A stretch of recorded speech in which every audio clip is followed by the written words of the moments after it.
1 to 100 નું table.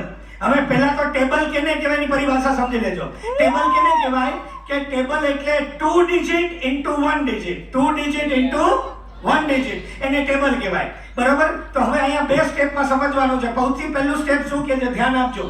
અહીંયા શું છે તો કે 2 ડિજિટ ઇન્ટુ 1 ડિજિટ. હવે પહેલો નિયમ ધ્યાન આપજો બધા. પહેલો નિયમ શું કહે છે કે તમારો 1 ડિજિટ, આ 2 ડિજિટ ઇન્ટુ 1 ડિજિટ છે, એમાં પહેલો નિયમ શું કહે છે કે આ 1 ડિજિટનો જે ફિગર છે એને આ બંને ડિજિટ સાથે ઇન્ટુ કરવાના પર્સનલી. સમય નોંધી લેજો, શીખવાની શરૂઆત કરીએ. 2 ડિજિટ ઇન્ટુ 1 ડિજિટ એને કહેવાય ટેબલ. પહેલો નિયમ, આ 1 ડિજિટને આ બંને ડિજિટ સાથે પર્સનલી ગુણાકાર કરાવવાનો. Personally separate. બરાબર? એનો મતલબ શું થાય તો કે 2 into 3 અને 4 into 3, એટલે આ બે ની સાથે તગડાને પણ ગુણાવવાનો, 4 ને પણ તગડાની સાથે ગુણાવવાનો. બરાબર? આ પહેલો નિયમ. હવે એનો જવાબ શું આવે તો કે 2 તેરી 6 અને 4 તેરી 12. હવે બીજો નિયમ યાદ રાખજો. પહેલો નિયમ શું કહે છે કે એક આંકડાને આ બંને આંકડા સાથે પર્સનલી ગુણાકાર કરાવો. હવે બીજો નિયમ સમજો. બીજો નિયમ શું કહે છે તો કે બે પાર્ટ બની જશે, પાર્ટ 1 અને પાર્ટ 2. બરાબર? આને આપણે નામ આપી દે પાર્ટ 1 અને પાર્ટ 2. એનો નિયમ એવું કહે છે કે પાર્ટ 2 માં હંમેશા એક જ ફિગર હોવો જોઈએ. પાર્ટ 2 માં હંમેશા એક જ ફિગર હોવો જોઈએ. પાર્ટ 2 માં હંમેશા એક જ ફિગર હોવો. પણ એની જગ્યાએ કેટલા છે? 2. એટલે નિયમ શું કહે છે, આગળ વાળો પાછળ વાળાને ધક્કો મારે એટલે આ ભાઈ છે ને બાજુના ઘરમાં વયા જાય. હવે તમારા ઘરે કોઈ બાજુના ઘરેથી નવું વ્યક્તિ આવે તો પ્લસ થાય કે માઈનસ? એટલે અહીંયા વધારાનો કોણ છે? આ 1. એ બાજુમાં જાય એટલે કેટલા થાય?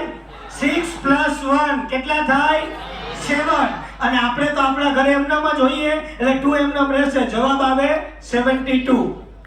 1 to 100 આમ જ થાય. લાઈક કરજો હોલની અંદર.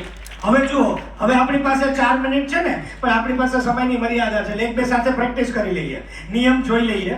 શું કહે છે? ચાલો 36 ગુણ્યા 9 કરવા. હવે સ્ક્રીનમાં જોવાની જરૂર નથી, મનમાં કરો. 3 ગુણ્યા 9 કરવાના, 6 ગુણ્યા 9 કરવાના. તો 9 તેરી 27 અને 9 6 54. એટલે હવે નિયમ શું કહે છે, પાર્ટ 2 માં 2 ડિજિટ ના હોવા જોઈએ, એક જ હોવો જોઈએ. તો આ છે આને ધક્કો મારે એટલે 27 વત્તા 5 કેટલા થાય?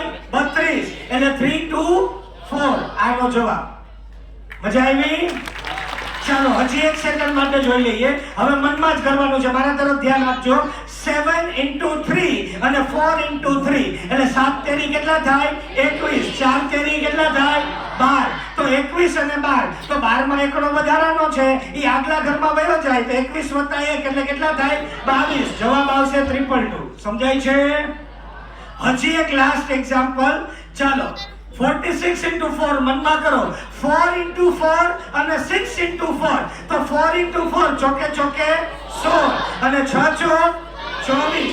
24 માં બગડો વધારાનો છે તો એને આગળ એડ કરી દઈએ તો કેટલા આવે? 16 વત્તા 2 એટલે 18. 184. સમજાય છે મિત્રો? આની પ્રેક્ટિસ બધી લાઈક